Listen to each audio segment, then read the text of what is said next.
After months of searching through intelligence community holdings and files, today I'm releasing new evidence of long-standing U.S. government funding of more than 120 biolabs in over 30 countries. Now, these biolabs include labs in places like Ukraine, which could be at risk of compromise due to the ongoing Russia-Ukraine war.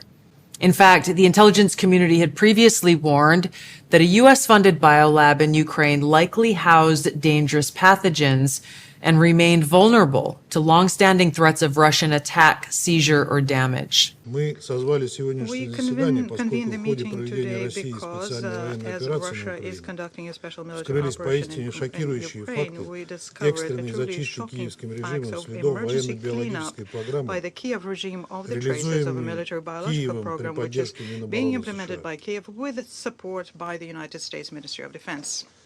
В распоряжении российского Минобороны оказались документы, которые подтверждают, что на территории Украины формировалась сеть из по крайней мере 30 биологических лабораторий, в которых проводятся крайне опасные биологические эксперименты, нацеленные на усиление патогенных свойств чумы, сибирской язвы, тулеремии, холеры и других смертельных болезней с использованием синтетической биологии. Эта работа ведется при финансировании и непосредственном кураторстве Управления Министерства обороны США по снижению военной угрозы, в том числе в интересах Национального центра медицинской разведки Минобороны США. Ключевую роль в осуществлении данной программы играла Центральная референс-лаборатория с уровнем биозащиты BSL-3 на базе Украинского научно-исследовательского противочумного института имени Мечникова в Одессе. Активную часть играли исследовательские центры в других городах Украины – Киеве, Львове, Харькове, Днепре, Херсоне, Ужгороде и Виннице. Результаты исследований направлялись в военно-биологические центры США, в том числе в научно-исследовательский медицинский институт инфекционных заболеваний, научно-исследовательский институт имени Уолтера Рида, Центр медицинских исследований ВМС США, а также военные лаборатории Форт Детройт, которые ранее являлись ключевыми объектами американской программы создания биологического. Now, until now, evidence regarding the full existence and funding of these laboratories had been knowingly withheld from you, the American people. Many of these U.S. government-funded biolabs are currently or have previously engaged in research using hazardous and highly contagious pathogens, and in some cases included dangerous gain-of-function research with very little visibility or oversight. Our military became aware of the details of the project UP4, which was being conducted in laboratories of Kiev, Kharkov, and Odessa. The goal is to study the possibility of spreading particularly dangerous infections using migratory birds. And this includes the highly pathogenic influenza H5N1, whose lethality for people reaches 50%, as well as the Newcastle disease. There was another project where the vector of the potential agents of biological weapons, bats, were considered. Amongst priority areas for study, they include the bacterial and viral pathogens that could spread from bats to people, such as plague, leptospirosis, as well as filoviruses and coronaviruses. As can see from the project documents, the United States actively funded the biological projects in Ukraine. Currently, according to our Ministry of Defense, the Kiev regime, according to their request, request of the Western mentors, are trying to clean it all up to make sure that the Russian side does not find direct evidence that the United States and Ukraine are violating Article 1 of Biological and Toxin Weapons Convention. Their biological programs are being urgently closed up, and the Ministry of Health of Ukraine said it has a goal to, as of the 24th of February, fully destroy the bioagents in laboratories. The analysis of instructions in laboratories tells us that the order of liquidations is aimed at their irretrievable elimination. Our analysis shows that in Lviv alone, 233 containers with leptospirosis agents were destroyed, 30 with tularemia, 10 with brucellosis, 5 with plague. Overall, 320 containers. The nomenclature and the excessive number of biopathogens leads us to believe that these work were conducted within the framework of a military biological program. So this release today breaks new ground, as the information surrounding the existence, history, locations, and funding of these U.S.-funded biolabs has been intentionally covered up by very powerful people who falsely claimed that these biolabs didn't exist. Now, they accuse anyone who says otherwise to be foreign assets and traitors to America. I call upon colleagues in these regions to think about what kind of an activity Washington is conducting on their territory, what the consequences for your people will be. I can foresee what the reaction will be from our Western colleagues, who I'm sure are going to be saying now that all of this information is fake and Russian propaganda.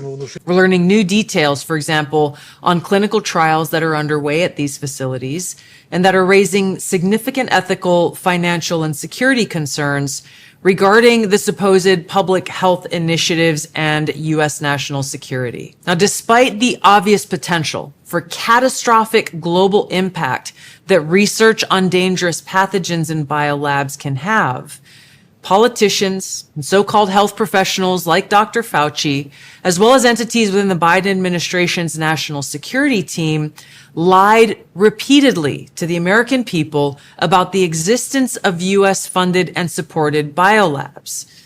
Not only did they lie, they threatened those who attempted to expose the truth. Thank you, Senator. And first of all, thank you for your leadership in bringing transparency and accountability to aid and the funding there. Obviously, this example you just gave of the Wuhan Institute of Virology is incredible. I mean, the fact it appears that the U.S. government funded the creation of the virus that caused the global pandemic. We also know that President Barack Obama had banned that research, and that Anthony Fauci had created a workaround to get around that and move that research to the Wuhan Institute of Virology. The NIH has not ever and does not now fund gain-of-function research in the Wuhan Institute. We now know that a bat coronavirus was enhanced in a lab. The National Institutes of Health acknowledged that it funded research of a virus that was studied at the Wuhan Institute of Virology. The experiment unexpectedly, we're told, made a bat coronavirus more contagious than the original naturally occurring one. Take an animal virus and you increase its transmissibility to humans. Right. You're saying that's not gain of function? Yeah, that is correct. And Senator Paul, you do not know what you are talking about, quite frankly. And I want to say that officially. You do not know what you are talking about. They took animal viruses that only occur in animals and they increased their transmissibility to humans. How you can say that is not gain of function? It is not. What we're talking about now is the gain-of-function research in studies that increase predominantly the transmissibility as well as pathogenesis and alteration of host range of the virus. Somebody is lying here, Senator. It is you. I have to laugh at that. I should be prosecuted. Now, Odie and I will continue working closely with partners across the U.S. government to identify exactly where these labs are and what pathogens they contain to end dangerous gain-of-function research that threatens the health and well-being of the American people and people around the world. In 2012, DARPA, which is the research division of the military, started a program. It's called the Adept Protect P3 program. pandemic prevention platform. Look what they proposed. They said, listen, we are going to use gene-encoded vaccines as a new category of preventive measures based on RNA or DNA, and in this approach, we will stop a pandemic within 60 days. Within 60 days, in 2012, this was started. When President Trump came out and said it's Operation Warp Speed and they're going to develop vaccines, it would have been nice if he was prepped, or Anthony Fauci was prepped, to say, listen, we're working on this. We've been working on this since 2012. This is not new. This isn't warp speed. This is 10 years in coming. The deception out in the open that this was rapidly developed, that there was all this stunning innovation. The contractors, Moderna got its first multi-million-dollar contract in 2013. The military works on programs, both the threat, SARS-CoV-2, and work on the answer, monoclonal antibodies and vaccines. But the military has biological threat programs. There's one for smallpox, monkeypox, there's one for anthrax, and who knows how many more programs. This was part of a program. But the military came up with the idea of messenger RNA vaccines, not Pfizer or Moderna, not Operation Warp Speed. It wasn't in response to what was, came out of Wuhan, China. This is a military program. When it was announced by Health and Human Services, Alex Azar, in the Department of Defense, that's who entered into this, ushered us into the vaccine era. The military. Emergency use authorization is a mechanism to get rapid new technology into the military. It's not a mechanism for the public. Its first application broadly to the public was when the COVID-19 pandemic.